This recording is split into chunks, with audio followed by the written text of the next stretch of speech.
ನಿಮ್ಮ ಪ್ರೈವೇಟ್ ಭಾಗದಲ್ಲಿ ಚಿಕ್ಕದಾಗಿ ಸಾಫ್ಟ್ ಆಗಿ ಕಾಲಿಫ್ಲವರ್ ತರ ಗ್ರೋತ್ಗಳು ಬಂದಿದೆಯಾ? ನಿಮಗೆ ಜೆನೆಟಿಕ್ ವಾಟ್ಸ್ ಆಗಿರಬಹುದು. ಇವುಗಳು ಯೂಶುವಲಿ ಒಂದು ವೈರಸ್ ಇಂದ ಆಗೋದು, ಹ್ಯೂಮನ್ ಪ್ಯಾಪ್ಲೋಮಾ ವೈರಸ್. ಇದನ್ನ ಶಾರ್ಟ್ ಆಗಿ HPV ಅಂತ ಕರೆಯುತ್ತೇವೆ. ಯೂಶುವಲಿ ಇದು ಡೇಂಜರಸ್ ಅಲ್ಲ, ಕೆಲವರಲ್ಲಿ ಮಾತ್ರ ಇದು ಕ್ಯಾನ್ಸರ್ಗೆ ತಿರುಗುವ ಸಾಧ್ಯತೆ ಇರುತ್ತೆ. ಗಂಡಸರಿಗೆ ಇದು ಪೀನಸ್, ಸ್ಕ್ರೋಟಮ್ ಅಥವಾ ಗುಡದ ಸುತ್ತ ಬರಬಹುದು. ಇದು ನಿಮ್ಮ ಪಾರ್ಟ್ನರ್ಗೆ ಕೂಡ ಸ್ಪ್ರೆಡ್ ಆಗಬಹುದು.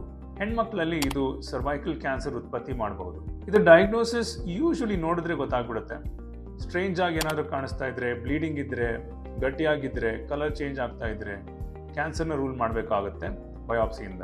ಟ್ರೀಟ್ಮೆಂಟ್ ಏನಂದ್ರೆ ವಾಟ್ಗಳನ್ನು ರಿಮೂವ್ ಮಾಡೋದು. ಕ್ರೀಮ್ಸ್ನಿಂದ ಹೋಗಲಿಲ್ಲ ಅಂದರೆ ಕಾಟ್ರಿ ಅಥವಾ ಲೇಸರ್ ಮಾಡಬಹುದು. ಕೆಲವೊಮ್ಮೆ ಟ್ರೀಟ್ಮೆಂಟ್ ಮಾಡಿಸ್ತಿಲ್ಲ ಅಂದ್ರೂ ಕೂಡ 1 ವರ್ಷದ ಒಳಗಡೆ ತಾನಾಗೇ ಹೋಗಬಹುದು. ಆದರೆ ಅಲ್ಲಿಯವರೆಗೂ ವಾಟ್ಸ್ ಜಾಸ್ತಿನೇ ಆಗುತ್ತಾ ಹೋಗುತ್ತೆ. ಇದನ್ನು ಹೇಗೆ ಪ್ರಿವೆಂಟ್ ಮಾಡೋದು? HPV ವ್ಯಾಕ್ಸಿನ್ ತಗೊಂಡ್ರೆ ಕ್ಯಾನ್ಸರ್ ಮಾಡುವ ವೈರಸ್ ಸ್ಟ್ರೇನ್ಸ್ ಇಂದ ರಕ್ಷಣೆ ಸಿಗುತ್ತೆ. ಕಾಂಡೋಮ್ ಬಳಸೋದ್ರಿಂದ ಇದು ಬಹಳಷ್ಟು ಅವಾಯ್ಡ್ ಮಾಡಬಹುದು. ಮುಖ್ಯವಾಗಿ ಜೆನೆಟಲ್ ವಾಟ್ಸ್ಗಳ ಸಿಂಪ್ಟಮ್ಸ್ ಕಂಡು ಬಂದ್ರೆ ಇವುಗಳನ್ನು ಎಷ್ಟು ಬೇಗ ನೀವು ಟ್ರೀಟ್ ಮಾಡಿಸ್ತೀರೋ ಅಷ್ಟೇ ಬೇಗ ಅದು ನಿಮ್ಮ ದೇಹದಲ್ಲಿ ಸ್ಪ್ರೆಡ್ ಆಗುವುದನ್ನು ತಡೆಯಬಹುದು. ನಾನು ಡಾಕ್ಟರ್ ಸುಶಾಂತ್ ಸ್ವಾಮಿ, ನಿಮ್ಮ ಬೋರ್ಡ್ ಸರ್ಟಿಫೈಡ್ ಡರ್ಮಟಾಲಜಿಸ್ಟ್. ಈ ರೀತಿ ಇನ್ನಷ್ಟು ಮಾಹಿತಿಗಾಗಿ ನನ್ನನ್ನು ಫಾಲೋ ಮಾಡಿ ಅಟ್ ತುಳಸಿ ಡರ್ಮಟಾಲಜಿ.